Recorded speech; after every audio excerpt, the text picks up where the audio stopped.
Hello, my friends, and welcome back.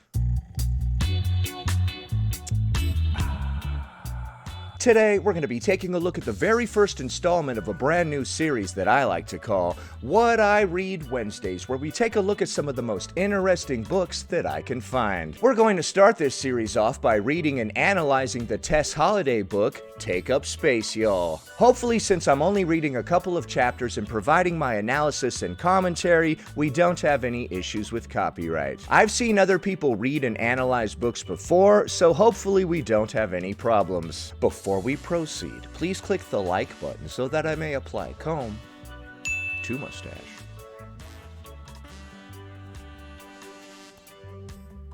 We're going to be reading the Tess Holliday book, Take Up Space, Y'all, Your Bold and Bright Guide to Self-Love by Tess Holliday and Kelly Kuhn. Let's take a look at the disclaimer that's right in the beginning of this book. This book is intended to provide helpful and informative material on the subjects addressed. It is written and published for educational purposes only. The authors have made every effort to ensure that the information contained in the book is complete and accurate. It does not constitute health or medical advice.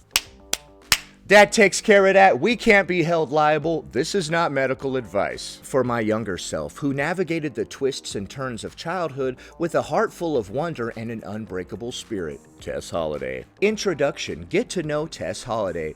Hey y'all, Tess here. I wanted to personally say thank you for coming along on this ride with Kelly and me. We're excited to have you share some time with us. Listen in while we chat a little bit about why we chose to write this book and what you can expect to see inside. Stay amazing. I will stay amazing. Thank you, Tess. Here's Kelly speaking. Hey Tess, thanks for taking some of your incredibly busy time handling life like a boss to write this book with me. Some of your incredibly busy time? Okay. I'm honored and thrilled, aka screaming, crying, all the starry-eyed reactions. Will you introduce yourself to our lovely readers? Tell us a few things about what makes you, you. Tess responds, ugh, I'm so bad at talking about myself. Kelly, haha, same. Just speak from your heart. That's all we want. Tess responds, I wear a lot of hats. I'm a mom. I'm the founder of F Your Beauty Standards, which was one of the first viral body positivity movements. I'm a model. I'm a diversity and inclusivity consultant for H&M and other brands. You know, I do some things. Kelly responds, some things? Haven't you been on a zillion magazine covers? Self, Cosmo, People, Nylon, Parents, etc.? Haven't you been on Good Morning America? The Today Show, I don't know, a whole bucket load of others? You're wildly impressive. All right, Kelly, let's calm down, okay? So the co-author of this book, Kelly Kuhn, is ecstatic to be working with Tess Holliday. Tess responds with, I mean, thank you, and sure, yes, I have done all of these things, but I was also once just a kid who was bullied and picked apart for the way that I existed in the world. I've made a career for myself despite people putting me in a box and doubting what I was capable of. Maybe because of it, that girl is never far from my mind. Kelly responds, want to talk about her? That girl? Where is she from? Where did she go to high school? Tess responds, well, in Laurel, Mississippi, in an abandoned Walmart. True story. Kelly responds, really? A Walmart? Were the signs still up? Like, did you go to chemistry and electronics and geometry and lawn and garden? Tess responds, kind of. I mean, I actually ate lunch in the lawn and garden section outside. Kelly responds, no, you did not. Tess, oh, we did. West Jones High School. It's still there. You can look it up. The rooms were all built out of plywood, so the whole place smelled like sawdust. All right, let's take a look at this West Jones High School. Is this a former Walmart? This is me in post, by the way. We're taking a look at this picture real quick. That doesn't look like any Walmart building that I've ever seen. But, I mean, I'm not saying I disbelieve her. I just wanted to look at it. Oh, I went and looked it up. Yep, it was a former Walmart. How about that? And there were no ceilings to the classrooms either because they only built the walls high enough to separate us. So we would throw notes and paper airplanes over the wall to each other, you know, before cell phones. Okay, I don't know if I want to finish reading this introduction where she's talking about going to high school in an old Walmart. I guess we'll continue to peruse this for a moment. Kelly responds, "Oh, I remember those days well." Tess says, "It was weird and wild, but you know, it was still a high school. Still all the pressure, the drama, the angst, all of that." Kelly responds, "I bet. Teens are pressured about everything, right? If it's not grades, it's looks. If it's not looks, it's achievement." Tess responds, "Or social media pressure or relationships." Kelly responds, "Exactly. What were some of the biggest pressures you faced in high school?" And then Tess says, "I think most of the pressure had to do with my size and not having a lot of money. When I was younger, it was about my mom being disabled. I remember very distinctly my mom taking me to a new school the first day of 5th grade. My classmates were making fun of her being in a wheelchair."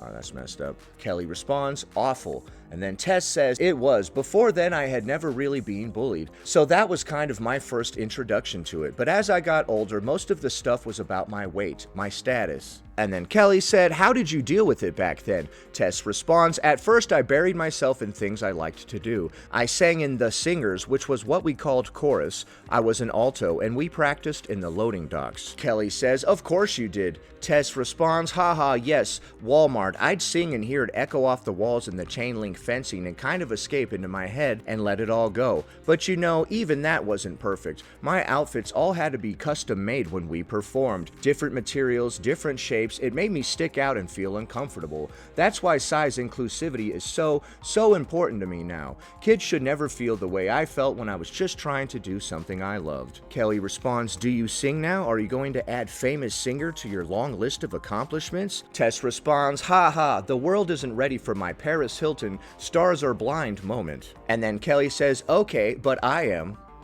Wow, this Kelly Coon person is a huge Tess Holliday fan. And then Tess responds, "Then you'll have to come over for karaoke night." And then Kelly says, "Don't threaten me with a good time. So you never became a singer, but you did become a model? Will you walk me through the day you answered a casting call for modeling when you were 15? She's been a model since she was 15. Okay. Tess responds, "Yeah, sure. So my mom and I were riding around in the car and we heard an ad on the radio about a casting call in Atlanta, Georgia for plus-sized models. And I remember hearing that and thinking to myself, plus-sized models are a thing? I told my mom right then that I wanted to do it. I remember thinking, I'm gonna go there and I'm gonna get signed. It's destiny. Meanwhile, we had no money at all, no money, but I wanted headshots and my mom believed in me. So we got this photographer in our small town to take pictures of me for the casting call. He shot these hilarious photos that I still have. I've got on white eyeliner and cow print platforms. It was a sight." Okay, so she started modeling back when she was 15. I was unaware of this part of the Tess Holliday origin story. Kelly responds, "Oh, that's absolutely darling." And then Tess says, "Anyway, a couple of weeks later, my mom and her husband at the time scraped enough cash together. I still have no idea how she did it, to drive me 6 or 7 hours to the nicest hotel I'd ever seen where the casting call was. There were 30-plus agencies there, including Ford models. I had to walk a runway. I did all the little workshops they had, even yoga." Kelly asks, "And did you get signed?" And Tess responds, "I got exactly one call back from Frontier Booking Agency, but you know what? I was thrilled that I'd even gotten that. So I went to this little table all excited, but I'll never forget what he said to me. Listen, the best that you can ever hope for at your height and size," I was a size 16 and 5'3" at that point, "is catalog work." So I didn't sign with him because I wanted more. Okay, so this story goes on to ask Tess about her origins in becoming a model. She didn't sign with that dude because she wanted more. Kelly asks, "How did you get more? How did you achieve your dream of becoming a model?" Tess responds by saying she followed her heart. She became a makeup artist, which was something she was always into. Eventually, she moved to LA and answered another casting call. She scored her first ad campaign there and ended up on billboards in every major magazine. Okay, I feel like we're missing a lot of the story. I scored my first ad campaign there. Next thing you know, I'm all over billboards. Okay. So this intro is basically just Kelly Coon asking Tess how she became a model and kissing her butt repeatedly. She's a huge Tess Holliday fan. This person who co-authored this book loves Tess Holliday. All right, I'm not going to continue reading that intro because it's just asking her about her origin story and we just heard it. We don't need to keep going on with that. Part 1. Love your outer you. By the way, like I said, I'm going to be perusing through this book and reading bits and pieces. It's not just going to be a straight read through, although some parts I will straight read through. I've seen other people on YouTube read books such as Jenny Nicholson and provide their commentary on the books, and it was fine, so hopefully this is fine. You're worth showing up for, advocating for, fighting for. Chapter 1, Find Your Fit. Have you ever looked back at clothing styles in the United States from 150 years ago and thought to yourself, absolutely not. Everything was so proper, wasn't it? Corset waists and ankle-covering skirts for the women, suits and hats for the men, even if they didn't have anything more spectacular to do that day than plow a field or write a letter to their great-aunt Agatha. Wild. Today we have more options. Praise to the gods of buttons and bustles. If you want to wear a long skirt and pointy little boots to class, knock yourself out. I disagree.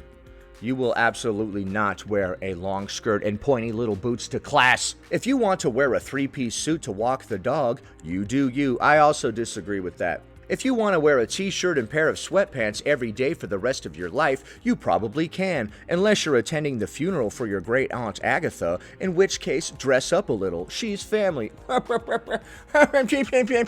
my god, that's hilarious, Kelly. I'm guessing Kelly Coon wrote this entire book, and Tess Holliday just provided a couple of anecdotes. Kelly Coon co-authored Take Up Space, Y'all with Tess Holliday, functioning as the co-author for the Body Positive Wellness book for teens. While Holliday provided the personal anecdotes and experiences, Coon helped shape the content. Yeah, so it's basically what I said. Which includes quizzes and advice. Oh, I can't wait to get to the quizzes. The book is described as a collaboration for the 176-page guide. The point is, you have options. You can, unless you've been given a dress code, choose how to shape your body as long as you keep all the important bits covered where they need to be. Okay. Dress Codes 101. Dress codes aren't just a school thing. Sometimes you'll be asked to dress a particular way for a wedding, a dance, a job, or even your great-aunt Agatha's funeral. Will we stop bringing up great-aunt Agatha for the love of God? So it's good to know your options if your mom says no, you can't wear your Metallica concert t-shirt. It's a formal event. Even if you're not told what to wear, it can be good to know what other people might be wearing wherever you're going, especially if you're the type of person who prefers to blend in. And then she's giving us a guide to what kind of clothes to wear to various events. What the heck? Hold on, look. Here, we've got dress code level, casual, and then it talks about various outfits that you would wear. Dress code level, casual, occasions where you might wear this stuff. Family, barbecue, school, hanging out with friends, clothes you could choose. T-shirt, shorts, jeans, sweats, sweatshirt, skirt, you name it. Okay, so this has like a dressing guide as well. Look, it's telling you what types of clothes to wear to various types of events right here. Thank you, Tess Holliday. This book is useful. All right. Okay, now we're doing something. Okay, what the hell should I wear to a freaking barbecue? Hold on. Jeans, sweats, sweatshirt, skirt. Okay. All right. So that's what casual is. All right. What about business or dressy casual? What the hell does that mean? What the hell does that mean? Let's learn things. Hold on. Business or dressy casual. Kick it up a notch. Occasions where you might wear this stuff. An interview, an important meeting, a date, a wedding if it's outdoors, or the invitation specifies. Clothes you could choose. A collared shirt, khakis, a dress, or skirt and fancy top. Boat shoes. Boat shoes? The hell are boat shoes? Nice gym shoes, sandals, or dress shoes. Aren't boat shoes Crocs? Weren't those invented for boating? Like, because they float in the water or some crap? I don't know. All right, how about dress code level semi-formal? Gotta look sharp. And you would wear this at homecoming, a wedding, a funeral, a milestone birthday party for an important adult in your life. Clothes you could choose. A cocktail or formal dress, depending on the occasion. Collared long-sleeved shirt and tie, slacks, a blazer, nice dress shoes, dressy heels, or flats. Okay, so there's a dressing guide in here telling you what type of clothes to wear to what events. All right. I guess that's why it says your bold and bright guide to self-love. Okay, you're guiding me very precisely. You're gonna wear this, and here's how you're gonna love yourself. Maybe we shouldn't get into that second part. Things could get a little graphic. Don't tell me how to love myself. I'm a pro. All right, I'm not going to keep reading the attire suggestions, okay? I know what to wear to a wedding, damn it. Look at this. Look at this polo. This goes to a wedding or to a funeral equally good. I can wear what I like, but what do I like? For some people, clothes shopping is amazing. They love wandering through the mall or the local thrift store with an armload of clothes and a blissful afternoon to try everything on. For others, even the idea of stepping foot in a store makes them sweat because they have no money for new clothes, no idea what looks good, or no idea of what they even like. Personally, I hate clothes shopping. Out of all the different types of shopping, that is the most boring to me. I am the least interested in clothes out of all of the potential things that we might be shopping for. I'd rather shop for furniture, kitchen appliances, literally anything else. Oh yeah, I added this in post-editing. Could you tell? Unleash your own style. Style, according to fashion designer Tan France, is personal. Tan France said that? Dude. I think it might be personal then, if Tan France said that. What a bizarre thing to quote somebody on. Style, according to this random person, is personal. Like that needed to be said. Of course, style is personal. Thank you for quoting Tan France for that. I don't know who the hell that is. Tan France, you're right. It's not about following every trend or shopping at certain stores. Yes, it is. Yes, it is about following every trend. Stupid book. This book is full of crap. You don't want to fit in? You want to be a loser? You don't want to fit in with the crowd? Huh? You want to go be unique and have your own style? That sounds lame. Follow the trend. Conform to the group. Stop thinking for yourself. It's dangerous. Sorry, that was all a joke.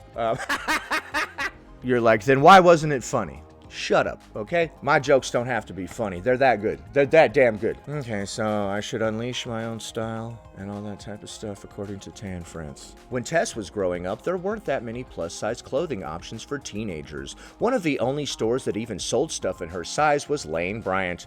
Oh, I am so sick of hearing all of the Lane Bryant hate. I am so sick of it. I am so sick. Lane Bryant was there for you guys when nobody else was, and now all you're gonna do is shit all over it! Sorry. Besmirch the good name of Lane Bryant in this house. One of the only stores that even sold stuff in her size was Lane Bryant. This is weird, hearing a different person write about Tess Holliday's experience as a youth. She's like, she couldn't even find sizes. Why are you writing this? Did you guys know Tess couldn't even find her size? Like, you're writing this. Why are you writing this? Tess should be like, I couldn't even find my size. I had to go to Lane Bryant. It's like, she couldn't even find her size. I want somebody else to write my life story for me. And then one time when Cynical was at school, he had issues with this one kid. It was crazy. Yes, write it for me, please. I don't want to have to write my own stupid life story. That sounds like a lot of work. I don't want to have to write my own life story. One of the only stores that even sold stuff in her size was Lane Bryant, which would have been great if she'd wanted to look like a 13-year-old bank teller. Dude, I swear to God, the hatred for Lane Bryant. Save it. Save it. Because of that, she didn't get to figure out her personal style until she was older. But you can determine your personal style right now. Tess has developed a method with 4 ridiculously easy steps to help.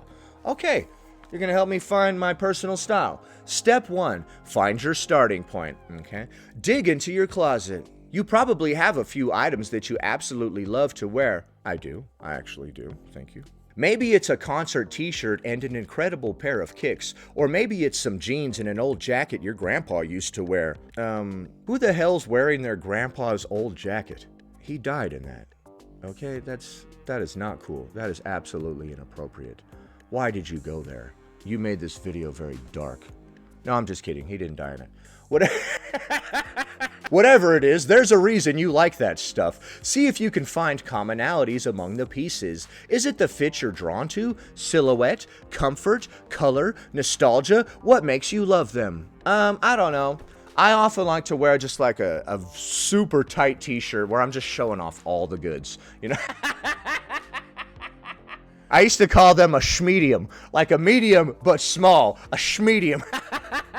And then I like to wear just like a nice little pair of cargo shorts. I keep it simple, man. But I am open to taking up more space and becoming more of a fashionista. Let's see how I can improve.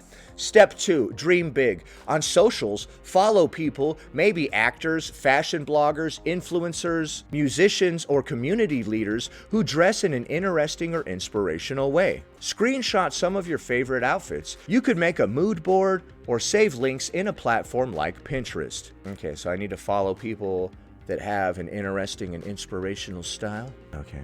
Step 3, play around. Inspired by those pictures, put outfits together using some of the favorites from your own closet. Maybe you can create brand new looks just by pairing things differently. Or maybe you only need a necklace or a particular shirt to put the whole thing together. Okay. I like how this book is teaching us how to be fashionable and how to dress up for various occasions. I did not expect that. I didn't expect this to actually be a guide. Step 4, step outside the box. Finally, try new things. When you go shopping, keep your favorites and your inspirational photos in mind, but let yourself run wild too. Did you find a hot pink jacket with lightning bolts in a bargain bin that you love even though nobody else in your friend group will? How did you know? How the hell did you know about that hot pink jacket with lightning bolts that I found in the bargain bin? Have you been stalking me, Tess? I thought that nobody knew about that hot pink jacket with lightning bolts that I found in the bargain bin. I should wear that? You're telling me I should believe in myself enough to wear that? Who cares? Buy it anyway. Love floral headscarves? Throw them on. Your style can be as individual as you are, no matter what the haters might say. Okay, I like that. I like that she's encouraging people to be themselves regardless of what the haters say. I agree. Freaking haters, huh? Hate on, haters. 3 ways to respond if someone is mean about your clothes. Okay, let's see how we can respond to people trying to dunk on me for my polo. I need some good responses for that. Let's see. Number 1, I'm sorry, I didn't catch that. Will you repeat it? Asking for a repeat takes all the fun out of the dig for them. Explaining a joke ruins it every time. I don't know about that. So if somebody makes fun of your clothes, they're like, hey, Cynical, that is the dumbest polo that I've ever seen. What the hell? I should say, will you repeat that? And then I assume that they won't want to repeat it or something, and then they won't. What if they do repeat it, and loudly, and right to my face? They're like, I said your polo is ugly. What are you, deaf? I said it right to your face. Do I need to get louder? Hey, this guy's polo is ugly over here. Like, I don't want you to repeat the insults louder. What the hell? I'm not asking somebody what they said. I heard the insult the first time. Don't say it again. Cynical, that is a hideous polo. Oh, yeah? I'm sorry. What was that again? What is this guy, an idiot? I said your polo is hideous! God! Yeah, that's right, you won't... Oh, he did repeat it, but louder and more direct to my face this time. Oh, okay. I don't know if that's really working. Number 2, were you trying to be rude when you said that about my outfit? I love how angry we're getting about comments related to our outfit. Like, when someone is mean about your clothes, have these responses ready. Like, how often are people mean about clothes? Like, dude, look at Jeff's shirt. What an idiot. I mean, I know plenty of people wear clothes that others consider unflattering or that don't look very good or whatever, but it's funny to just have these responses waiting in your back pocket. You're like... Dude, just wait until somebody makes fun of this polo. I'm ready. I am ready. So number 2, you say, were you trying to be rude when you said that about my outfit? If they say no, then go, weird. It came out that way. That's okay, I guess. I don't know. Number 3, if they follow it up with, I was just joking, say with a completely deadpan expression, get better at comedy. Or, cool, with a thumbs up. Okay. But they said they were just joking, so we have to be angry still. Okay.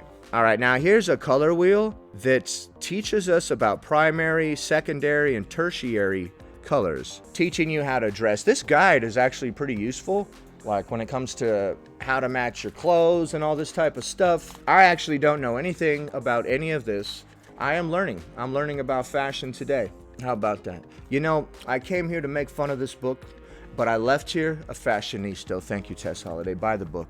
Everybody buy this book immediately. I will probably get a commission if you buy this book. I'm going to put a link to it below.